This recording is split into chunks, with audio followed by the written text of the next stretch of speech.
اور اب ہم آپ کو سناتے ہیں ذوالکفل علیہ السلام کا قصہ۔ قرآن عزیز میں ذوالکفل علیہ السلام کا ذکر دو سورتوں یعنی سورۃ الانبیاء اور سورہ صاد میں آیا ہے،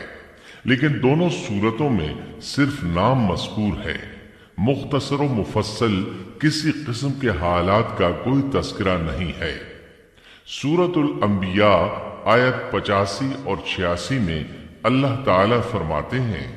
اور اسماعیل اور ادریس اور ذوالکفل یہ سب صابر لوگ تھے، ہم نے انہیں اپنی رحمت میں داخل کر لیا، یہ سب لوگ نیک تھے۔ اللہ تعالی سورہ صاد آیت 48 میں فرماتے ہیں، اسماعیل، یسع اور ذوالکفل کا بھی ذکر کر دیجئے، یہ سب بہترین لوگ تھے۔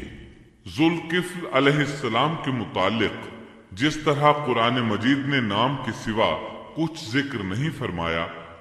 اسی طرح نبی اکرم صلی اللہ علیہ وسلم سے بھی ان کے متعلق کچھ منقول نہیں ہے، لہذا قرآن و حدیث کی روشنی میں اس سے زیادہ کچھ نہیں کہا جا سکتا کہ ذوالکفل علیہ السلام اللہ کے برگزیدہ نبی اور پیغمبر تھے اور کسی قوم کی ہدایت کے لیے مبعوث ہوئے تھے۔ قرآن و سنت میں اس سے زیادہ سکوت ہے۔ باقی رہا سیر و تواریخ میں ان کا ذکر، تو کافی تفتیش و جستجو کے بعد بھی ہمیں اس سلسلے میں ایسی ٹھوس معلومات نہیں مل سکی جن کے ذریعے سے ذوالکفل علیہ السلام کے حالات و واقعات پر مزید روشنی پڑ سکے۔ چنانچہ تورات بھی خاموش ہے اور اسلامی تاریخ بھی۔ البتہ ابن جریر رحمت اللہ علیہ نے مشہور مفسر تابعی مجاہد رحمت اللہ علیہ سے ان کے متعلق ایک قصہ نقل کیا ہے۔ اسی طرح امام ابن ابی حاتم نے اسی قصے کے قریب کچھ آثار عبداللہ بن عباس اور ابو موسیٰ اشعری رضی اللہ عنہم سے نقل فرمائے ہیں۔ یہ طویل روایات ہیں۔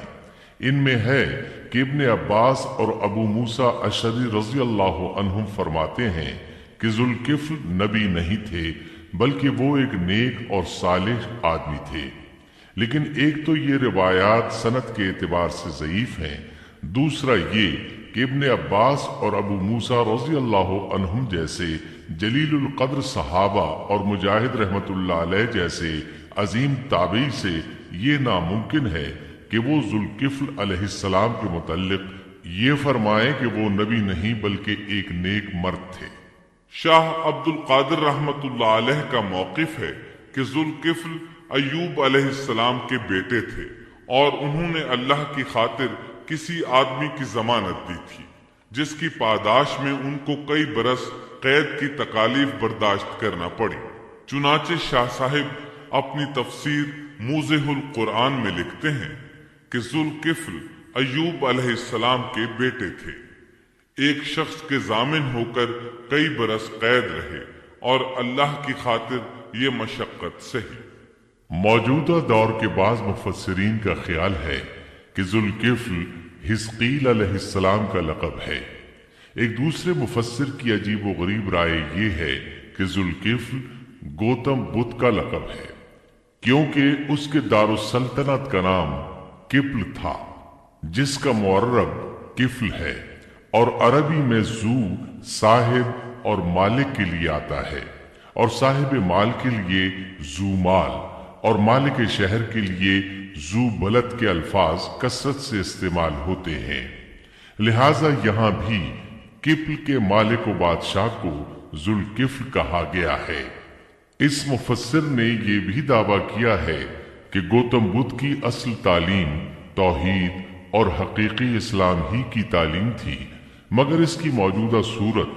دوسرے ادیان کی طرح محرف اور مسخ شدہ ہے، لیکن یہ اقوال قیاس و آراء سے زیادہ تاریخی حیثیت سے کوئی وقعت نہیں رکھتے۔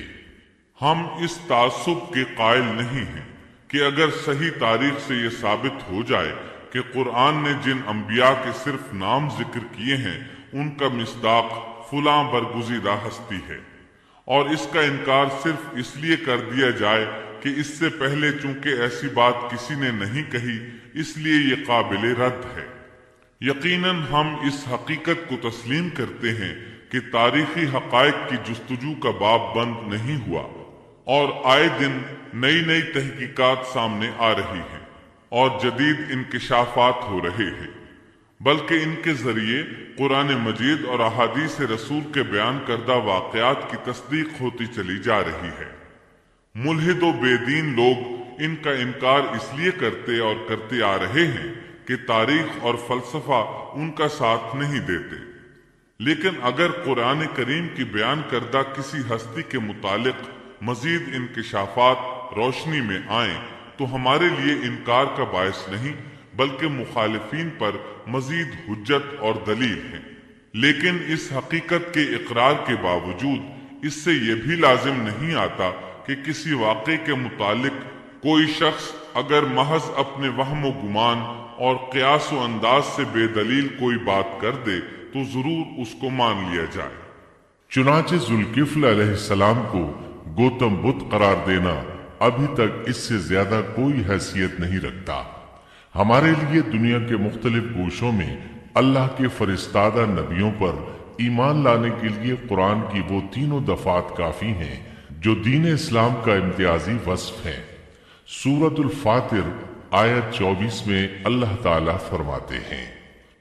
اور کوئی امت ایسی نہیں ہوئی جس میں کوئی ڈر سنانے والا نہ گزرا ہو۔ سورۃ المومن آیت 78 میں اللہ تعالیٰ فرماتے ہیں، بعض انبیاء کے واقعات ہم آپ کو بیان کر چکے ہیں اور ان میں سے بعض کے قصے تو ہم نے آپ کو بیان ہی نہیں کیے۔ سورۃ البقرہ آیت 136 میں اللہ تعالیٰ فرماتے ہیں، ہم رسولوں میں سے کسی کے درمیان فرق نہیں کرتے۔ اس لیے ایک مومن کا یہ عقیدہ ہونا چاہیے کہ ہم اللہ کے انبیاء میں سے کسی نبی کے درمیان کوئی فرق نہیں کرتے، یعنی تمام انبیاء پر ایمان لاتے ہیں۔ اس صاف اور واضح عقیدے کے بعد اگر ہمارے سامنے کسی ملک اور کسی خطے کے انبیاء اور رسول کے واقعات نہیں بھی آئے تو اس کے اسباب و وجوہات اور ہیں، لیکن جہاں تک ان پر ایمان لانے کا تعلق ہے وہ اختصار سے بھی کافی ہے، اور ان کی تفصیلات سے آگاہی ہماری رشد و ہدایت کے مقاصد یعنی اللہ پر ایمان اور نیک اعمال کے لیے ضروری نہیں ہے، خصوصاً جب کہ اللہ تعالیٰ نے ہم پر یہ حقیقت بھی قرآن مجید میں واضح کر دی ہے کہ نبی اکرم صلی اللہ علیہ وسلم خاتم النبیین ہیں اور تمام سچے ادیان کی صحیح اور حقیقی تعلیم کی تصدیق کر کے ان کو بلند درجات کے درجہ کمال تک پہنچانے والے ہیں، جیسا کہ سورۃ المائدہ آیت 3 میں اللہ تعالیٰ فرماتے ہیں،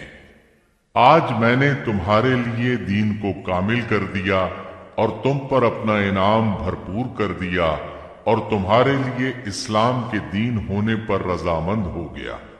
خلاصہ کلام یہ کہ ہمیں یہ تسلیم ہے کہ ہندوستان میں بھی اللہ کے سچے نبی اور پیغمبر مبعوث ہوئے،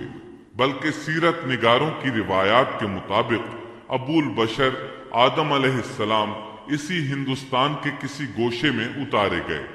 لیکن جب تک قرآن و حدیث کی صراحت یا تاریخ کے صحیح دلائل و براہین سے یہ ثابت نہ ہو جائے کہ ذوالکفل گوتم بدھ کا لقب ہے، محض قیاس و آراء کی بنا پر ہم اس کو تسلیم نہیں کرتے،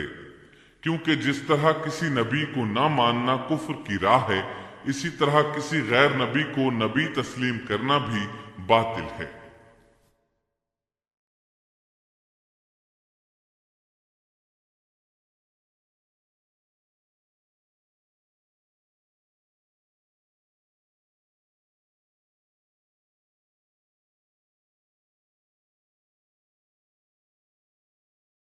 امید ہے آپ کو ہماری ویڈیو پسند آئی ہوگی اور مزید ویڈیوز کے لیے ہمارا چینل سبسکرائب کریں۔ شکریہ۔